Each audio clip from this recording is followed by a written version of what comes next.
I'm Madison, 27, and last Christmas burned itself into my memory, not for its magic or warmth, but because it finally stripped away the last threads of denial I'd been clinging to. I always knew my sister Kylie was the favorite, but knowing and witnessing are two different beasts. That day, I witnessed it in full, in broad daylight, complete with a shiny red bow and zero regard for how it might feel to the other daughters standing in the same driveway.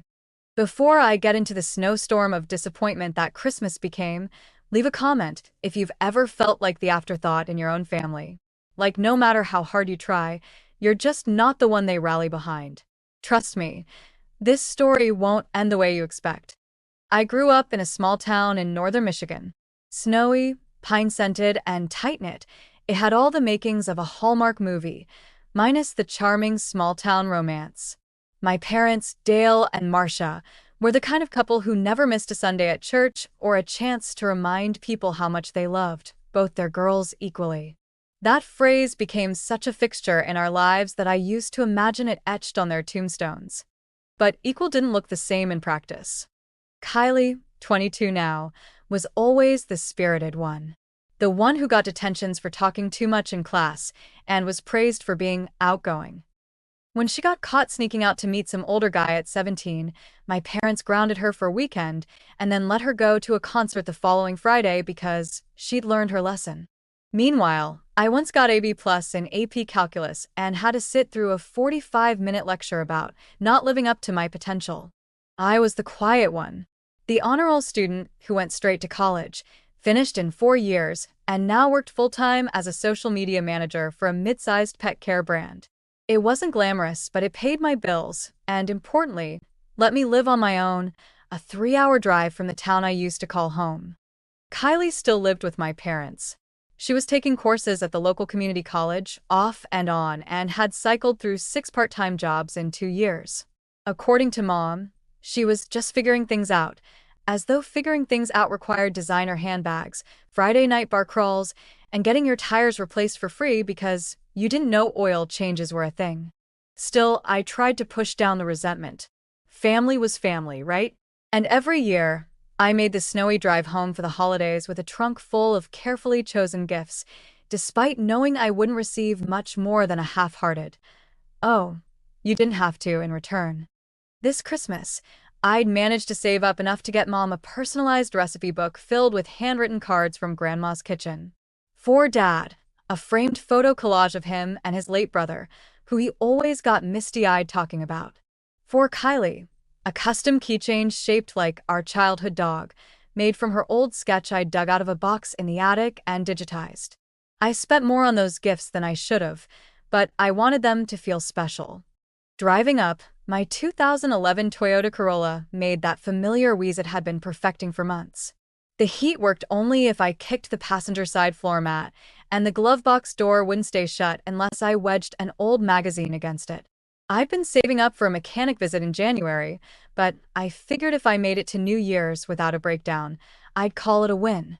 When I pulled into the driveway on Christmas Eve, the house looked like a holiday card exploded all over it. Lights on every eve, a blow-up reindeer on the lawn, and the same plastic nativity scene that had stood on our porch since 1998. I parked beside Kylie's usual spot, which was oddly empty, and climbed out into the snow with my arms full of gift bags. The front door flew open. "There's my girl," Dad boomed, stepping out with his signature mug of eggnog and whiskey. "You made it through that storm, huh?" "Barely," I said, brushing snow off my coat. Corolla sounded like it was chewing gravel the whole last hour. "You and that car," he said with a laugh, as if it were a running joke instead of a source of daily anxiety. Inside, the house smelled like gingerbread and turkey. Mom was in the kitchen, apron on, hair curled, beaming as she kissed my cheek. We were just about to start on the pies. "Want to help?" I set down the gifts and rolled up my sleeves, grateful for the distraction. As we worked, she chatted about Kylie, her classes, her latest breakup, her plans to maybe major in photography or interior design or something artsy. I nodded, smiled, made the appropriate noises, all while wondering where Kylie was. "She went to grab something," Mom said when I asked. Should be back soon. An hour later, the door opened with a blast of cold air and Kylie's familiar sing-song greeting. Guess who's home? She was wearing a red coat that looked like it cost more than my rent and dragging in a box of pastries from the trendy new bakery downtown. Oh, honey, you didn't need to. Mom cooed. They were having a buy two get one, Kylie said with a wink, and you know I can't resist a deal. Dinner was loud, full of laughter and layered with subtext. Kylie held court as usual, telling stories about her crazy week and the drama of her friend group. I mentioned a campaign I'd led at work that got picked up by a national pet magazine, but the conversation quickly veered back to how Kylie's art professor thought she had a raw eye for color. Later, the family gathered in the living room. Our tradition was always the same. Open gifts on Christmas Eve, then spend Christmas Day lounging and eating leftovers. Dad played Santa, handing out presents from under the tree. Kylie got a gorgeous leather purse, a weighted blanket, a subscription box for skincare products, and a new set of studio-quality headphones. I received a scarf, a novelty mug that said, "World's okayest daughter," and a $15 iTunes gift card. I told myself not to take it personally. I always told myself that. Then Dad reached behind a tree and said, "Oh, I almost forgot. There's one more. For Kylie." Kylie bounced in her seat, her perfectly manicured nails already twitching toward the gift before Dad had even finished the sentence. He handed her a small, silver box tied with a ribbon, and the room quieted.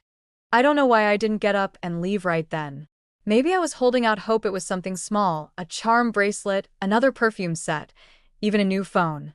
Expensive, sure, but not world-altering. Nothing that would take the wind out of me like what actually came next. Kylie peeled off the ribbon with exaggerated care, as if she were unwrapping some sacred artifact. Inside the box was a single key. For a second, she looked confused. "A key?" she said, holding it up to the light. "Check the driveway," Dad said, grinning like a kid himself. Kylie leapt to her feet and darted to the front window. I followed her out of reflex, even as my stomach twisted into 1,000 angry knots. There, parked neatly in the driveway, was a brand new Mazda CX-5. Red. Shiny. Brand new. With a giant red bow on the hood. Kylie screamed. "Oh my God. Oh my God. Are you serious?" She ran outside in her socks, slipping a little on the snow-dusted porch as she flew toward the car. My parents followed her out, laughing. I stood just inside the doorway, frozen. "I thought you were leasing a new car next year," I heard Mom say, eyes still sparkling. "We wanted to surprise her now," Dad answered. "Figured she'd need it for the spring semester. Can't have our girl driving that old hand-me-down anymore." Old hand-me-down. The words echoed. As if on cue, I turned to glance at my car parked at the edge of the driveway, my beat-up Corolla with its cracked mirror, duct-taped bumper, and an oil leak I still hadn't had the money to fix. There was no bow on my car. No new keys. Not even an offer to help with repairs.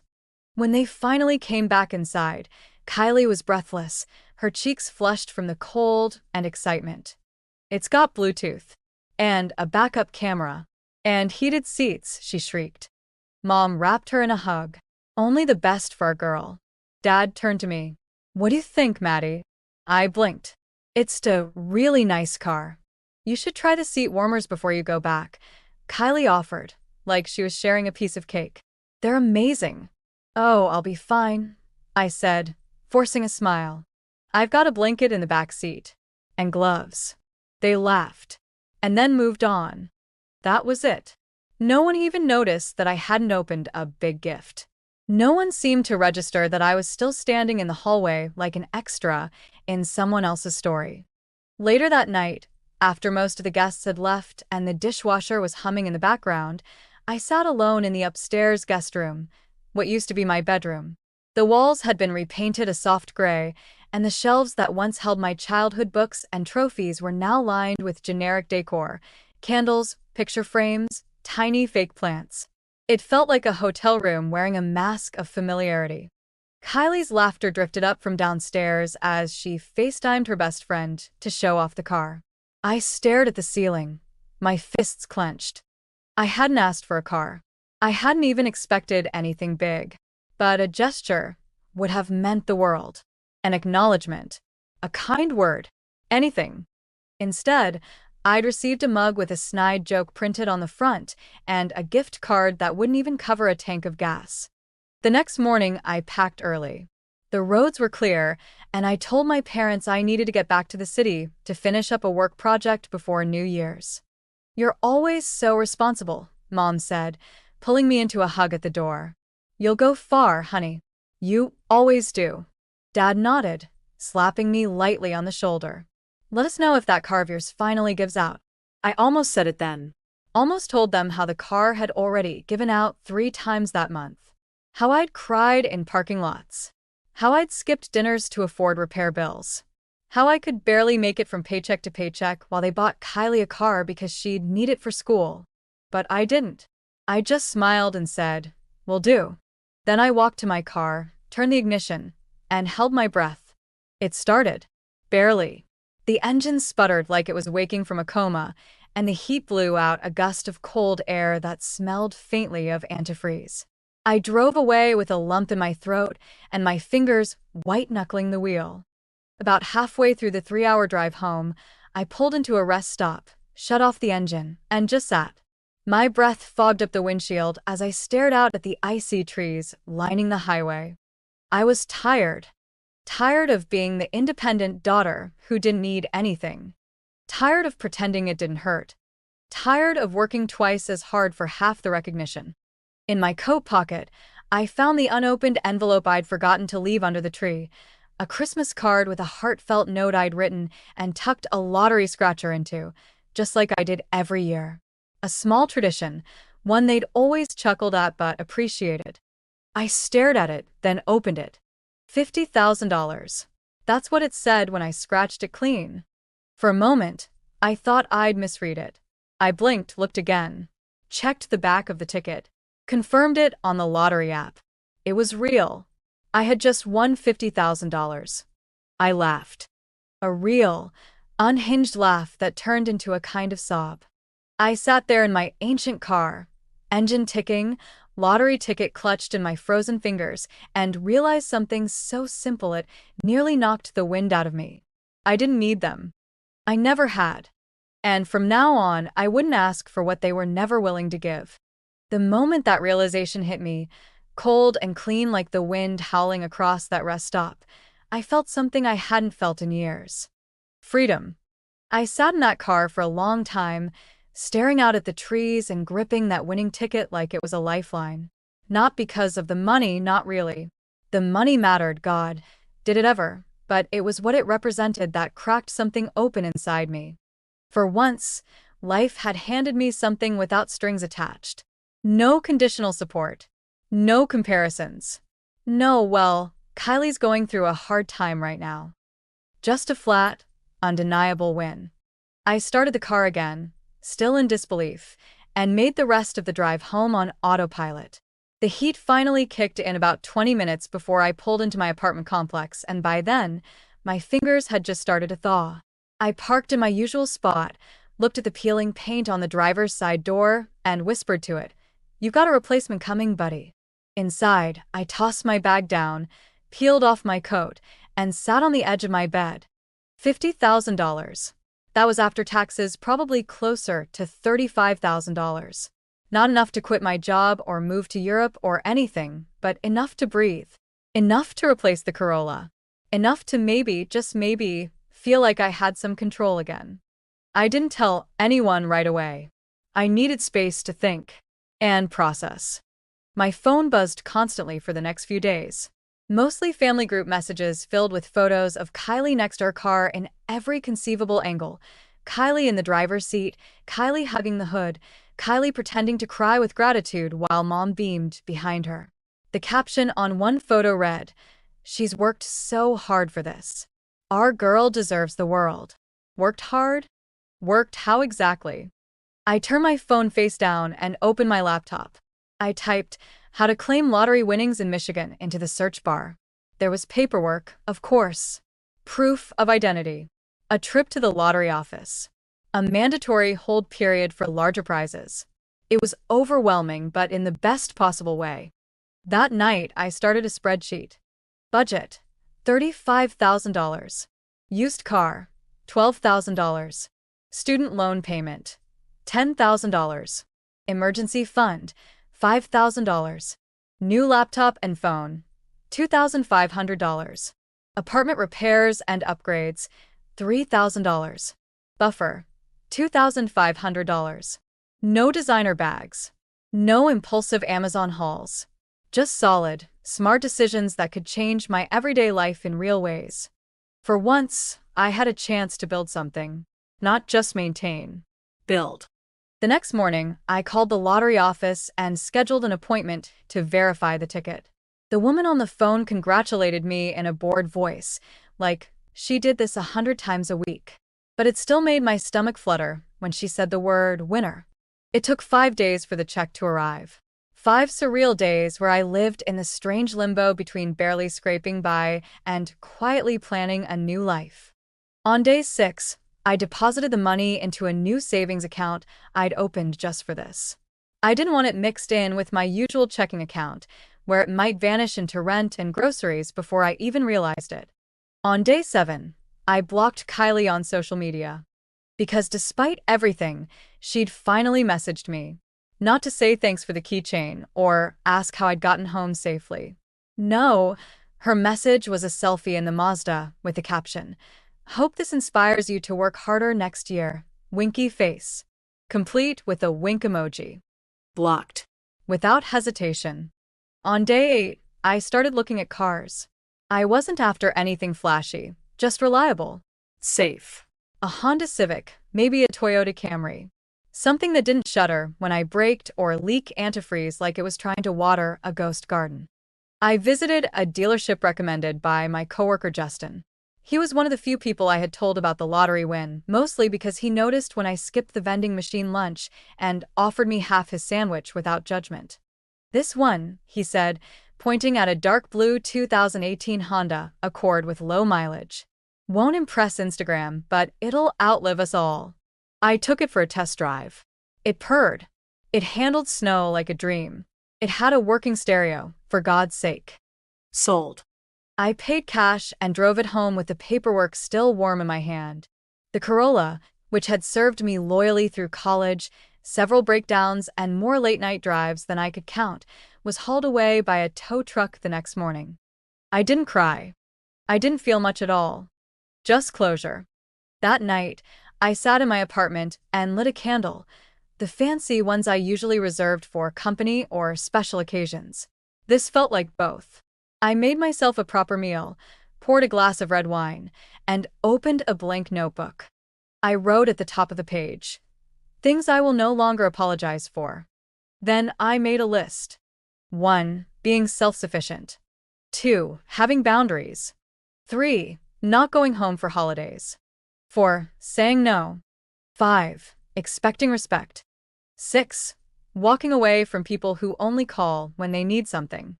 The next morning, I received a text from Mom. "Mom, hi sweetheart. Hope you made it home okay. Just wanted to check in. Kylie mentioned you left kind of early. Everything all right?" Kind of early? I stared at the screen for a long time, then typed. "Me? Yes, I made it home safely. I left early because I was hurt." Watching Kylie get a brand new car while I received a novelty mug and a $15 gift card was hard to ignore. I hovered over send for a full minute. Then I hit it. 2 hours later, she responded. "Mom, I didn't realize you felt that way. We thought you were doing well and didn't need as much. Kylie's been struggling with school and motivation. We thought the car would help." I didn't respond. Not immediately. Because here's the thing, I was doing well. Because I had to. Not because it was easy. Not because I didn't need anything. But because I had no choice. And this was the moment I realized I was done explaining that to people who didn't want to hear it. 3 days passed before I replied to my mother's text. Not out of pettiness, though believe me, I was tempted, but because I needed space to figure out what I wanted to say, not just what I felt in the moment. Years of swallowing words had taught me that when I finally did speak, I wanted those words to land. When I finally typed out my reply, it was short. Direct. Me, I appreciate the message. But I want to be clear. Doing well doesn't mean not needing support. It means learning to function without expecting it. I hit send and left it at that. The read receipt popped up within minutes, but she didn't respond. Not that day, not the next. What she did instead was call Kylie. I know this because 2 days later, Kylie texted me. Just one line. Kylie, really? You're upset over a CAR? I stared at the message, my thumb hovering over the screen like it might catch fire. Upset over a car? As if that's what this was about. As if I hadn't spent the better part of 2 decades watching her get praised for existing while I got silence for achieving. Still, I said nothing. Some silences say more than 1,000 explanations ever could. Instead, I focused on the things I could control. I started putting together an emergency fund, something I'd never been able to manage before because every extra dollar had to go toward rent or car repairs or groceries. I paid off one of my smaller student loans in full. The sense of relief that followed was almost physical, a loosening in my chest I hadn't realized I'd been living with. I upgraded my laptop, nothing crazy, just something that didn't crash every time I opened Photoshop. I bought a vacuum that didn't smell like burning rubber. I replaced my torn-up IKEA desk with a second-hand but solid oak one from a vintage shop down the street. Every improvement I made, every little change, felt like a stitch in a wound I hadn't known needed closing.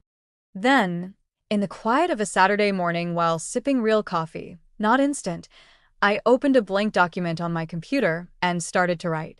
Not a resume, not emails. My story. I didn't know where it would lead, or if anyone would ever read it. But writing helped make sense of the tangled resentment, the guilt, the pride, the unspoken exhaustion of being the strong one. That's when I decided to post the story. Online. Just a blog post, anonymously at first. I titled it, What It Feels Like to Watch Your Parents Buy Your Sister a Car While You Get Socks. The post didn't go viral. Not instantly. But within a week, it had a few hundred shares. Then a few thousand. Comments started trickling in, some funny, some angry, some heartbreakingly similar to mine. You've just described my entire childhood. This is my life. Word for word. Can we start a support group for emotionally neglected daughters? And then, thank you for saying it. I thought I was just being bitter. That one stuck with me. Because I had wondered that, too. For years. Was I being bitter? Ungrateful? Sensitive? The internet reminded me, no. I was being human. And I was allowed to want fairness. I started writing more. Not about Kylie. Not always. Sometimes about work. About healing. About navigating life without a manual or a safety net. The posts kept gaining traction. People began subscribing, following, asking for more. It felt surreal. That the same voice that had been brushed aside at family dinners was suddenly being heard. But of course, my family eventually found the blog. It was only a matter of time. One night in late January, I got a call from Dad. The first one in weeks. I let it go to voicemail. Then another came through from Mom. Then Kylie. I opened my inbox the next morning to find a single message from my father. Subject, your blog. Message. We read what you wrote. If this is how you feel about us, I guess we don't know you at all. That was it. No signature. No question. No acknowledgement. Just passive-aggressive disappointment in place of introspection. I closed the laptop and took a long walk around my neighborhood. It had snowed the night before, and the sidewalks were still slick. The cold helped me think clearly. Helped me not spiral. By the time I got back home, I knew what to do. I wrote them an email. Long, thoughtful. Measured. I didn't apologize for sharing my story. I didn't backpedal. What I did do was tell them how it felt, truly felt, to be the child who always made things easier for them. How it felt to grow up hearing, "You're so mature," as a way to excuse neglect. How it felt to get socks while your sister got an SUV. I told them that writing wasn't revenge. It was release. And if they wanted to talk about any of it, really talk, I was open to that. Weeks passed. No reply. And in that silence, something finally settled inside me. I didn't need their validation anymore. The comments from strangers, the connections, the emails from readers saying this helped me talk to my mom, those things nourished something my family never had. Recognition. Recognition. That was the word I kept returning to. Not revenge. Not attention. Just being seen. And funny enough, the more I poured my energy into writing and rebuilding my life without relying on my family, the more grounded I felt. I didn't spiral anymore every time Kylie posted about her day or my parents shared some photo of our beautiful girl's big new chapter. I didn't even flinch when someone mentioned the holidays at work. Because I wasn't living for their approval anymore. I wasn't hoping they'd wake up one day and suddenly realize how unfair it had all been. I was finally living for me. Still, healing wasn't linear. The old wounds liked to reopen when I least expected them. Like the afternoon in March when I got a wedding invitation from Kylie. A blush pink envelope with gold script addressed to Miss Madison Lowe. Inside was a card with smiling engagement photos and the words, "We'd love for you to join us on our big day. Love, Kylie and Brandon." I stared at it for a long time. No personal note. No mention of the months of silence. No acknowledgement of the tension, the blog, or the obvious fact that we hadn't spoken since she accused me of being jealous over a car. Just an invitation like everything was normal. Like I was still the big sister who'd show up and clap politely and maybe buy something off the registry.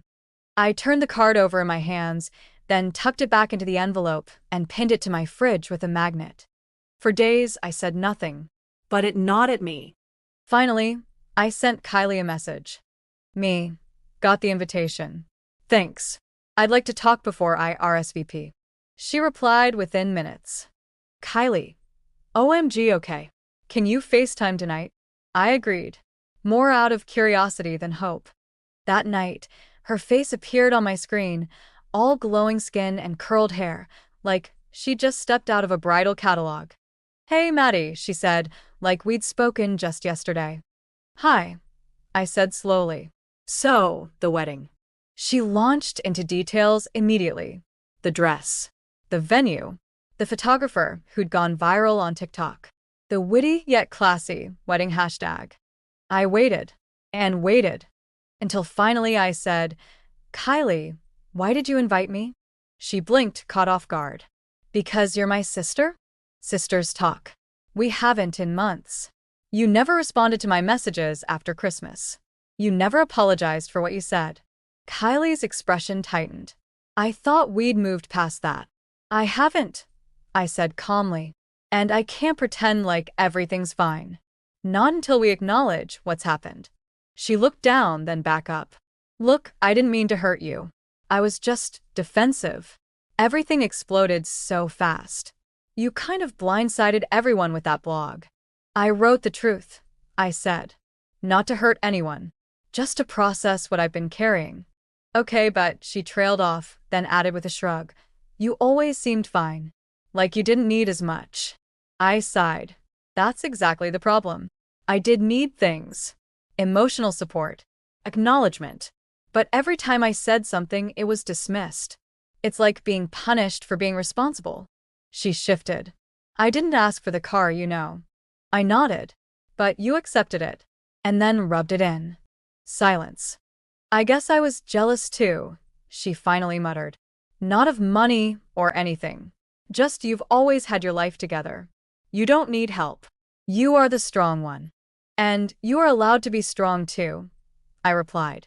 But strength isn't an excuse to ignore someone's feelings. Another silence stretched, but this one felt different. Softer. I'll think about what you said, Kylie said at last. Really? And I'll talk to Mom and Dad too. I know they haven't been great about all this. I nodded. Thank you. A few days later, I got a message from Mom. Mom, would you consider coming to dinner? Just us.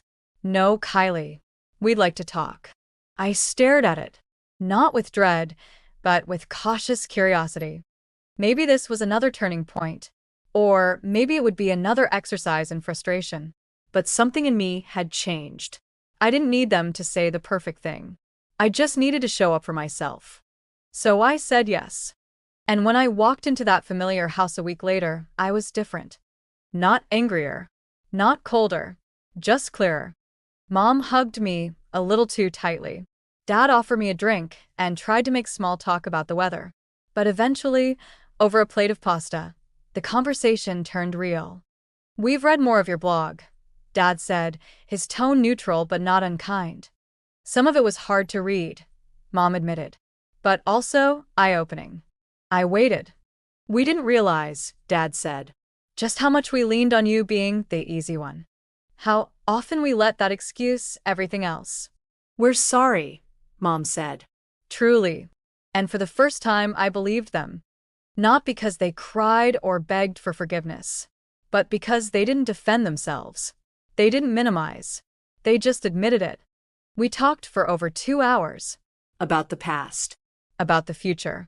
About boundaries and balance and learning to see each other without filters. It wasn't perfect, but it was something. When I left that night, I didn't cry. I drove my Honda home with the seat warmers on and my favorite playlist humming through the speakers. Outside, snow began to fall again, soft and slow. And for once, I didn't feel like I was driving away from a family that never saw me. I felt like I was driving toward one that finally might. It's funny how healing doesn't come all at once. I used to imagine it like a moment, one clean conversation, one dramatic confrontation, and suddenly everything is better. But in reality, it's more like learning to walk again. Uneven. Clumsy. Full of unexpected stumbles. The dinner with my parents was a start, not a resolution. I knew that even as I hugged Mom goodbye and felt her hold on for just a second longer than usual. They were trying. And that meant something. But trying doesn't erase the past. The next few weeks were a quiet return to routine. I went back to work, tackled a new campaign, and poured my energy into creating a budget guide for young professionals, something inspired by the dozens of messages I'd received from people who had read my blog and resonated with my story. It wasn't just a fluke, this little platform I was building. Every post got comments now. Every message came with a thank you. I wasn't just venting anymore. I was helping people make sense of their own messes. One night, as I was finalizing a new post, a name popped up in my inbox. Heather Tomlinson. That name pulled me up short. Heather was a girl I went to high school with. We weren't friends, but we had classes together. She was popular, a cheerleader, and not exactly the type who noticed quiet overachievers like me. Her message read, "Subject, your blog." Message: "Hi Madison. I don't know if you remember me, but I came across your blog through a mutual friend. I just wanted to say thank you. Your story about being the independent one hit me so hard. I was always the needy one in my family, and I envied girls like you. It never occurred to me that your side could be painful, too. Anyway, I just wanted to say I see you. And I'm rooting for you. Heather." I sat back and read that message 3 times. That was the thing no one had told me about telling the truth. Once you do, it doesn't just liberate you. It frees up space for others, too. I wrote back. Short, warm, grateful. It was one of many messages I'd receive over the next few months, as my story continued to ripple outward. In April, a producer from a podcast reached out. They were running a series on family dynamics and modern adulthood. Would I be willing to come on and talk? I hesitated at first. Telling my story on the internet, behind a screen, felt safe, comfortable. But putting my voice out there, literally, was a new level of exposure. Still, I said yes. The interview was recorded remotely, just me and a kind host named Laura, who let me talk at my own pace. I told her everything: Christmas, the socks, the car, the silence. The $50,000 lottery ticket that changed more than my bank account. When the episode aired 2 weeks later, my phone didn't stop buzzing for 2 straight days. Old college classmates messaged me. A woman from Texas said she cried while listening. Someone from Australia emailed to say my story helped her finally confront her brother. Even Kylie texted me. "Kylie, I listened to the podcast. You were honest. I respect that." That was it. No defensiveness.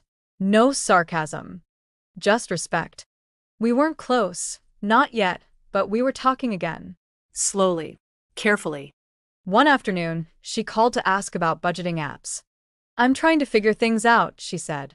I know I've been lucky. I just never really saw how that looked from the outside. I appreciate you saying that, I replied. We talked for an hour. It wasn't like the sisterly chats we used to have when we were kids, but it was real, honest. And that was enough. In May, I visited my parents again. This time by invitation and with no hidden agenda. They'd been reading more of my writing. They'd even subscribed to the blog, though Dad claimed he skipped the comments. Over grilled chicken and iced tea on the back patio, we had the first lighthearted conversation we'd shared in years. They asked about my job, my writing, my apartment. They listened. Mom teared up at one point. You're really building something, she said. I'm trying, I replied. Later, as I was getting ready to leave, Dad pulled me aside. I was wrong, he said simply, about a lot of things. It wasn't a grand speech. It didn't need to be. Sometimes a few right words go further than 1,000 empty ones. I drove home that night with the windows down, music blasting, and a calm in my chest I hadn't felt in a long time. This was what healing looked like. Not perfection, not forgetting, but learning how to exist in the same space again, without shrinking, without bitterness, without waiting for someone else to hand you your worth. Because I'd found mine, and no one could take that back. Summer rolled in like it was showing off. Long stretches of golden evenings, the buzz of cicadas in the trees, the smell of cut grass floating through my open window. In another life, I would have spent these months dreading the inevitable family barbecue or the 4th of July picnic that always felt like a performance. But this year was different. I was choosing what I said yes to, who I saw, how I showed up, not out of obligation, not to keep the peace, but because I actually wanted to be there. When the invitation came, this time to Kylie's bridal shower, I paused, but didn't tense. The card was handwritten, just a short note. Maddie, I'd love for you to come. I promise no drama. Just a celebration. No pressure either way. Love, Kylie. It was the first time she didn't assume my attendance. She gave me space. And oddly, that's what made me say yes. The shower was held at a small vineyard about an hour outside of town. Rustic chic decor, a charcuterie table the length of a pickup truck, and a seating chart that had clearly been reworked because I wasn't next to Kylie's friends or the aunts who always asked if I was still single. I was placed near the other bridesmaids, even though I wasn't one. A quiet nod of inclusion. Kylie greeted me with an actual hug, one that felt real. Her makeup was perfect, her hair curled in soft waves, but there was something different in her eyes. Less sparkle, maybe, but more depth. I'm really glad you came, she said. I wasn't sure you would. I almost didn't, I admitted. But then I thought, maybe we both deserve a new start. She nodded. Yeah. We really do. The afternoon passed in a strange, pleasant blur. Mimosas. Polaroids. Those silly games people pretend to hate, but secretly enjoy. I watched Kylie interact with everyone, and for the first time, I didn't feel like I was competing with her. Because I wasn't. I was just me. And that was enough. Later, as we stood near the wine barrel snapping photos, she leaned in and said, I traded the Mazda, by the way. I blinked. Really? Yeah. It was too expensive. The insurance was killing me. I'm driving a used Subaru now. I raised an eyebrow. Practical. She laughed. You're rubbing off on me. We smiled at each other, an unspoken truce forming between us. Not because everything was fixed, but because we were both choosing to try. By August, the blog had grown bigger than I ever expected. I'd started posting weekly. Not just personal stories, but advice columns, financial tips, reflections on adulthood and family. My inbox became a mini community. People shared their wins, their heartbreaks, their growth. I wasn't just telling my story anymore. I was helping other people tell theirs. One afternoon, I got an email from a small publishing house. They'd been following the blog for months. Would I be interested in expanding the themes into a book?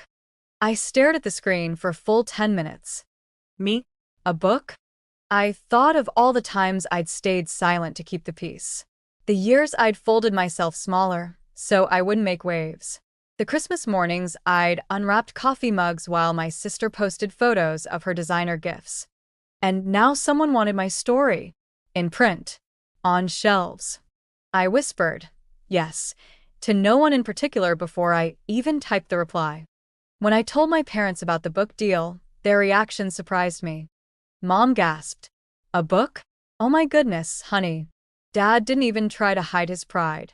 "That's incredible. You're really doing it." They didn't ask if they'd be mentioned. They didn't ask to read drafts. They didn't even flinch when I said the book would be honest. "We trust you," Mom said quietly. "We didn't always make the right choices. But we're proud of the woman you've become." I think that was the first time she'd ever said that without also saying, "And Kylie too." And it meant more than she could ever know. The book proposal process was grueling. Edits, rewrites, sample chapters, awkward phone calls with people who used words like platform and emotional resonance. But I loved it. I loved pouring my story into pages that might one day sit on someone's nightstand, giving them the courage to say, "Yeah, me too." One night, while writing a chapter about that Christmas, I found the photo again. The one Dad took right after Kylie opened the car keys. Everyone was outside. Snow falling lightly. Kylie grinning ear to ear, hugging Mom.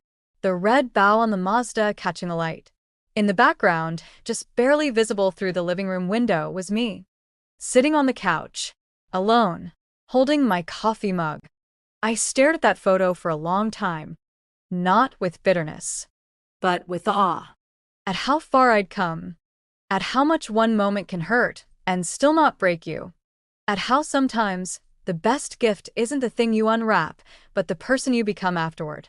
Fall arrived like an apology for summer's heat. Cool breezes, crunchy leaves, golden light that made everything look like it was filtered through nostalgia. I'd always loved autumn, but this year it hit differently. For the first time in forever, I wasn't bracing myself for the next disappointment. I wasn't scanning the horizon for the next way I'd be forgotten, ignored, or sidelined. I was just living. My manuscript was coming together slowly. Carefully. I revisited moments I thought I'd buried, turning them over like old coins, seeing their edges more clearly than I ever had in real time. Writing about the Christmas car was hard, but not for the reasons I expected. The pain was familiar. That wasn't the surprise.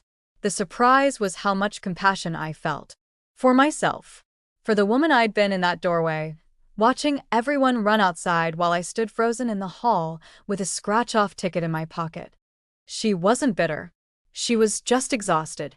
She didn't want a car. She wanted to matter. I gave her that now, with every page I wrote. In October, I went to Kylie's wedding. Yes, I actually went. It wasn't because everything had magically healed or because we were suddenly best friends again. It was because the invitation came with a handwritten letter. "Maddie, I know our relationship hasn't always been balanced. And I know you've spent years feeling like you had to carry more than your share. I never said it before, but I admire you. Truly. You showed me what real independence looks like. And more than that, you showed me what grace under pressure means. I would love for you to be there, but only if you feel safe and seen doing it. Either way, I'm grateful for you." Kylie. It was the first time I'd ever seen her name something out loud without being prompted. She didn't deflect or justify. She just acknowledged. So I went.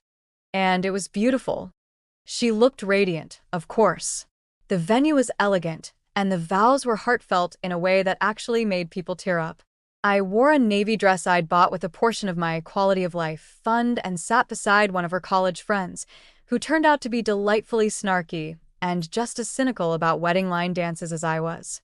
After the cake was cut and the dance floor was full of wobbly high heels and bare feet, Kylie came over to where I stood near the edge of the patio, watching string lights sway in the wind.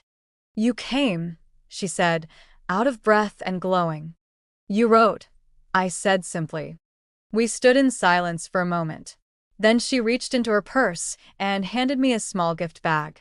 I know it's not Christmas, she said, but I wanted to give you this. Inside was a simple silver bracelet. A single charm, a tiny key. I looked up, eyebrows raised. It's not about the car, she said quickly. It's about letting go. You always had the key. I just didn't see it. I blinked back tears and smiled. You're learning metaphors now?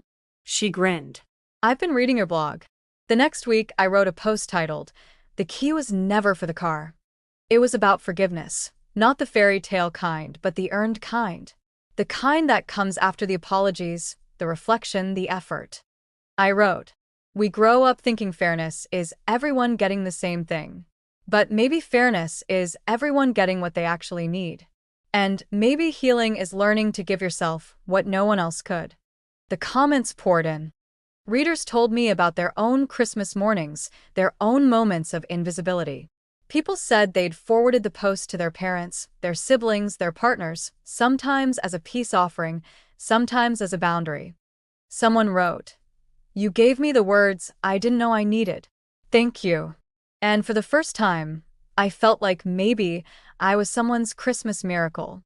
Not because I won the lottery, not because I got rich, not because I finally made my parents cry enough to listen, but because I stopped waiting for the gift I thought I needed and started becoming the person who could live without it.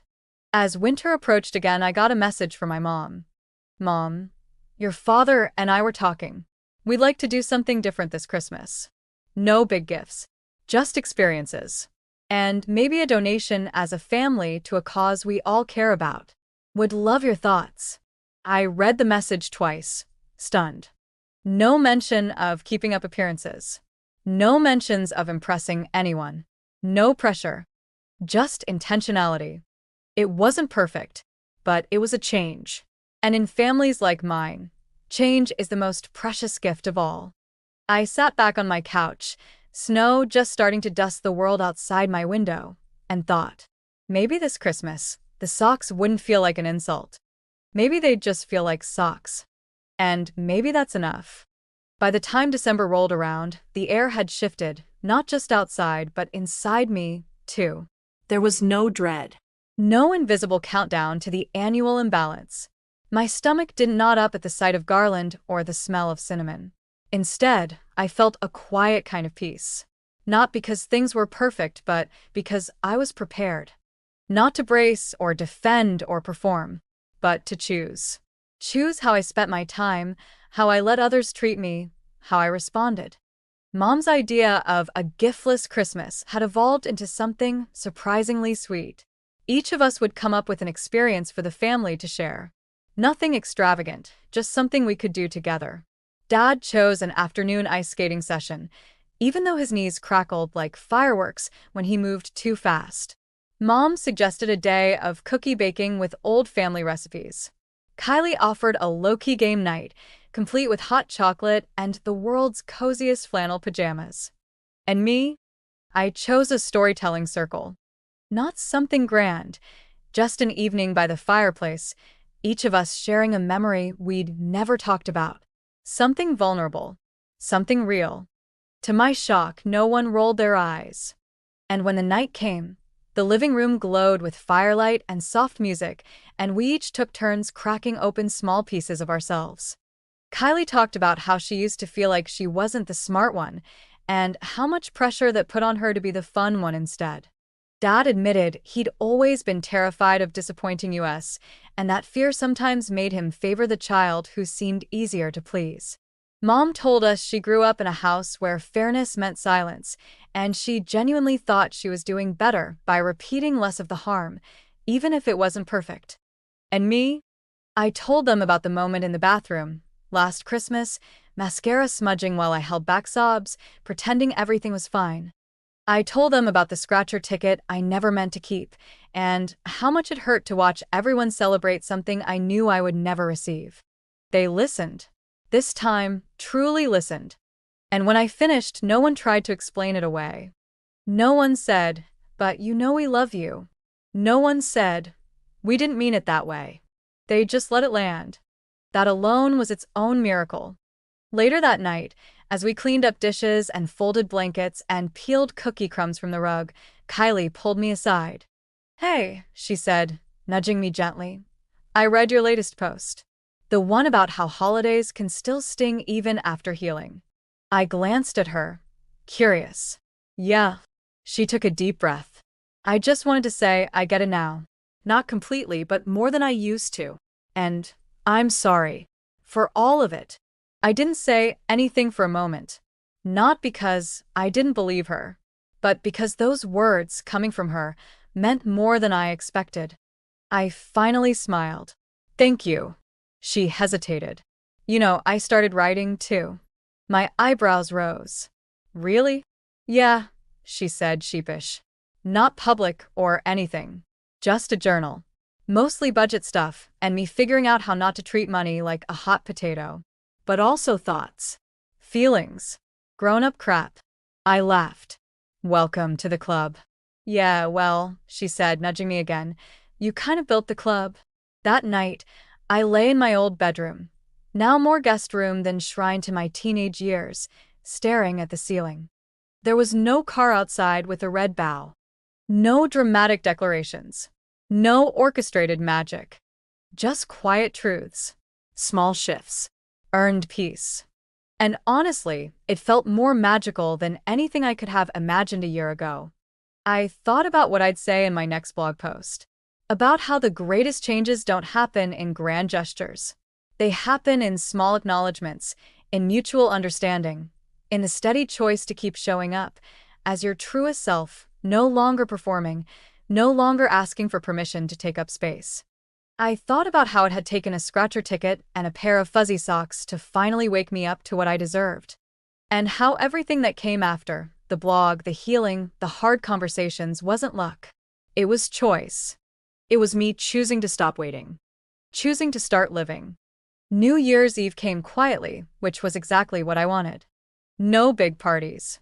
No loud countdowns. Just a cozy night in my apartment with a warm blanket, a cup of tea, and a notebook open in my lap. A tradition I'd started the previous year, a personal year in review. Not the performative kind with resolutions I'd forget by February, but honest reflections. What I learned, what I let go of, what I still carried, for better or worse. I titled the first page, "What Changed and What Stayed the Same." I wrote, "What changed?"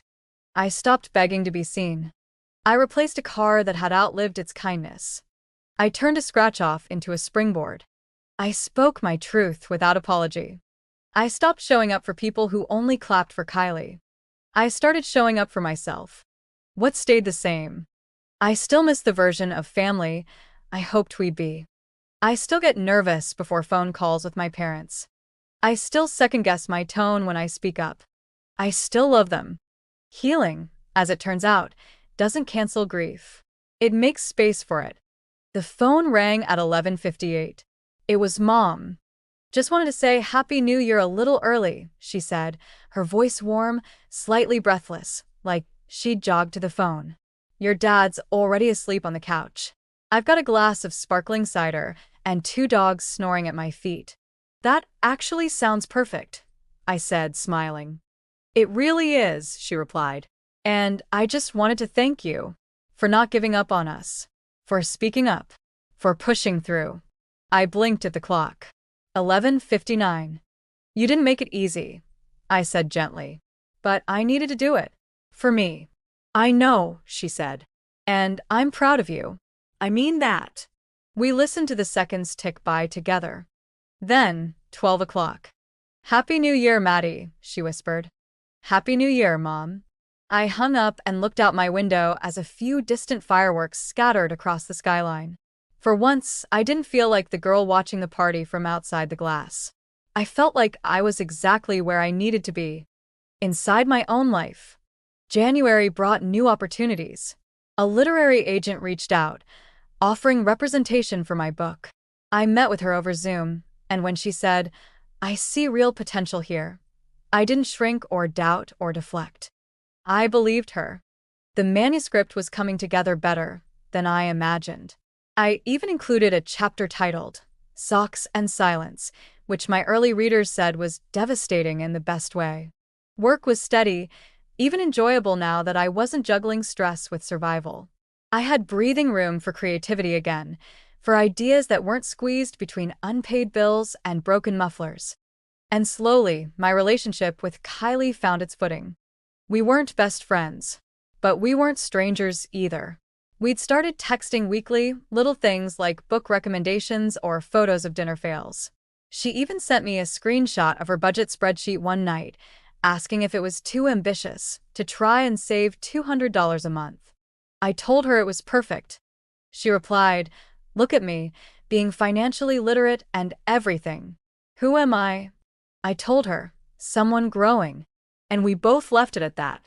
By mid-February, I was invited to speak on a panel about family roles and adult boundaries at a university's psychology department. The event was small, maybe 40 people, but afterward, a young woman approached me, eyes wide. "You said something about feeling like the default adult in your family," she said, voice shaky. That's me. I've never heard anyone say it out loud before." I smiled gently. "You're not alone. I promise." She nodded, tearful. "Thank you." And I realized, right there in that room filled with strangers, that this was what all the pain had become. Not bitterness. Not baggage. Purpose. On a particularly rainy March morning, I visited the DMV to update the title on my car, finally paying it off in full. As I stood in line, I remembered the version of myself who clutched the steering wheel of that dying Corolla and cried behind her sunglasses in the parking lot. I whispered, "We made it," to her in my mind. Because we did. And while no one handed me a ribbon or clapped when I signed that final document, I felt it deep in my chest, the pride of someone who earned every step of her stability. Not out of ease, but out of grit. That night, I made grilled cheese and tomato soup and lit a candle just because. I curled up with a book and realized something that made me sit up straight. For the first time in years, I couldn't remember the last time I felt less than. Not because I was suddenly being praised or prioritized, but because I had finally stopped measuring my worth by anyone else's yardstick. I had rewritten the story, And it was mine now. all mine. April arrived like a quiet promise, soft skies, longer days, the scent of thawing earth in the air. I found myself walking more, lingering in bookstores, and choosing silence instead of scrolling. It wasn't just seasonal. It was personal. My life had slowed down in the best way, not because there was less going on, but because I finally wasn't sprinting for approval anymore. The book deal became official the second week of April. My agent called while I was in line at the grocery store, and I had to duck into the floral section to keep from crying between buckets of tulips. "They're offering a modest advance," she said, "but they're invested. They want to publish it this fall. Before the holidays. The timing's poetic, don't you think?" I let out a stunned laugh. That's perfect. It was poetic. I had written the beginning of this story during a winter storm of emotional clarity, and now it would reach people during the exact season that had once crushed me. I texted Kylie first. "Me. Book's getting published this fall. You'll be famous by association. Try to stay humble." Kylie. "Only if I get to write the foreword." Title. "My sister was right, and I'm still paying off that Mazda insurance." I laughed out loud. There was a time when that kind of joke would have stung. Now it felt like a knot being untied. I called my parents later that evening. I expected excitement, but what I got was something deeper. Pride. Real, quiet, earned pride. Mom got teary and said, "I always knew you had something to say. I just didn't know how badly I needed to hear it." Dad cleared his throat and said, "Well, I hope you mention at least one good Christmas. The one where we got that blender you liked." I laughed. "You mean the one I bought for you?" "Details," he muttered. We talked for almost an hour. And when I hung up, I realized something. The conversations we were having now weren't about fixing the past. They were about building a different future. One where I didn't have to shrink myself to fit. May brought deadlines and emails and proofs from the publisher. Cover designs, back blurbs, marketing plans. It was overwhelming, but exhilarating. I spent evenings editing, weekends finalizing chapters. The blog took a backseat temporarily, though I posted short updates now and then. My readers were patient, supportive. They left messages like, "We're cheering you on, Maddie. You're carrying all of us with you." And I felt that. Every word I wrote was for them. For the ones still sitting on that Christmas couch, holding a mug they didn't want, watching a red bow outside on someone else's life. I wanted them to know, it gets better. You get better. You don't have to stay invisible. In early June, Kylie invited me over to her apartment. It was the first time I'd been to her place since she moved out of our parents' house. It was small, but tidy. The kind of space that said, "I'm figuring it out," instead of "I have it all together," and honestly, it was charming. She made coffee. Real coffee. From a French press. "Look at you," I said, smirking. "All adult and everything." She rolled her eyes. I YouTubed the whole process.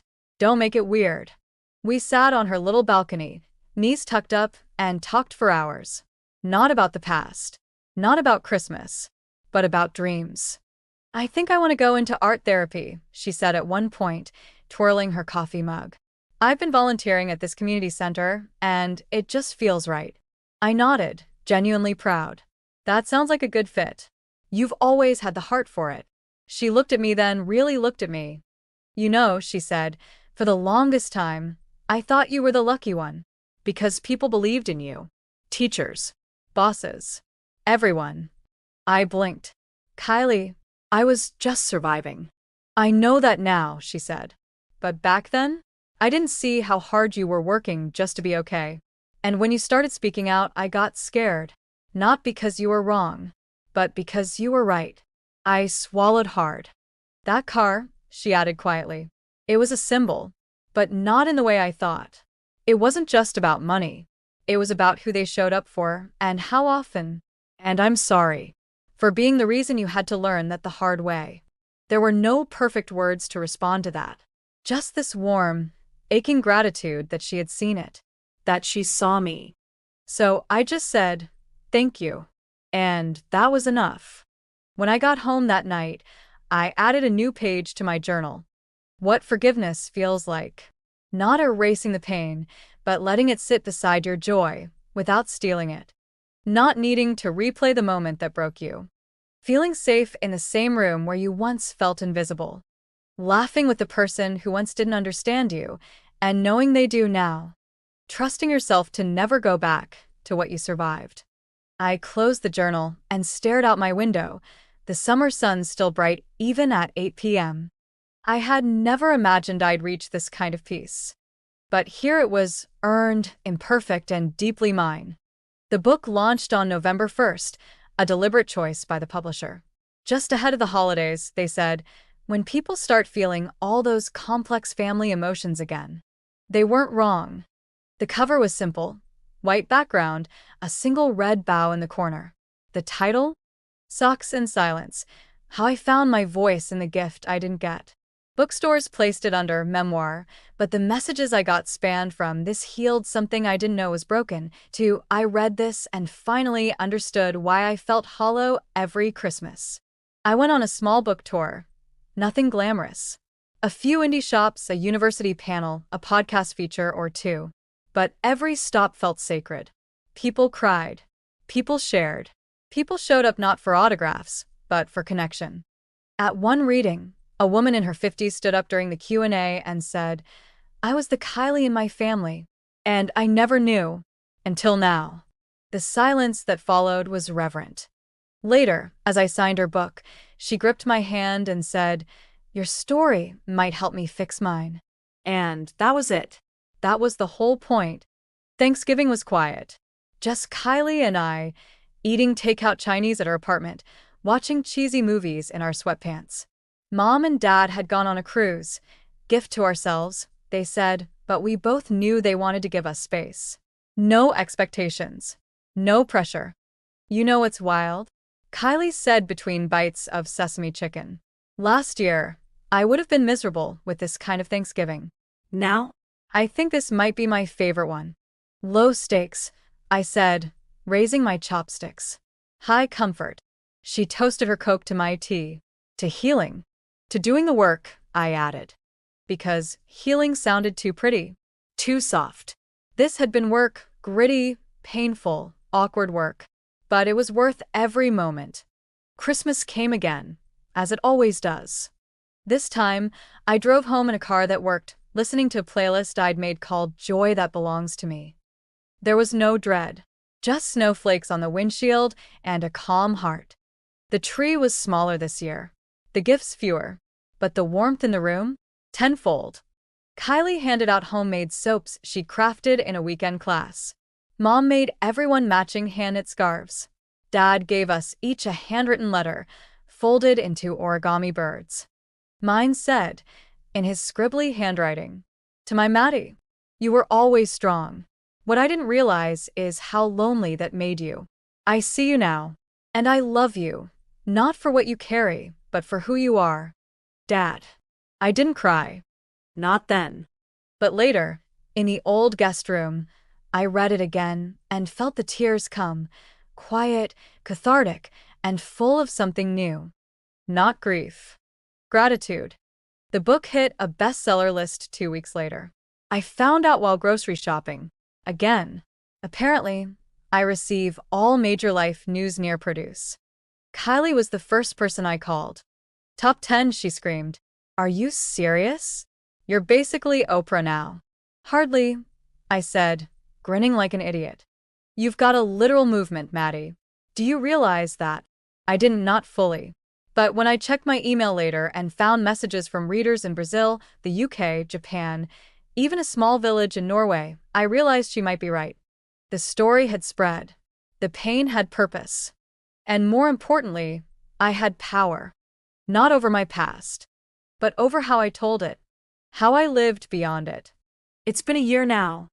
A full circle from that cold, uneven Christmas where I watched a red bough spell out exactly how forgotten I was. And now? Now, I have warmth that comes from within. A community. A voice. A family that's learning, still flawed, but trying. A sister who understands the weight of unspoken things. A future built on my own terms. If you've made it this far, reading this story, feeling these moments, maybe remembering your own, I want to leave you with this. Your story matters, even the parts no one clapped for. Your voice matters, even when no one else hears it at first. And the gift you didn't get? The apology never said? The love that came too late? You don't need those things to be whole. You just need to decide once and for all that you are worth more than silence. Because you are. You always were. Even when they gave your sister a car. And you got socks.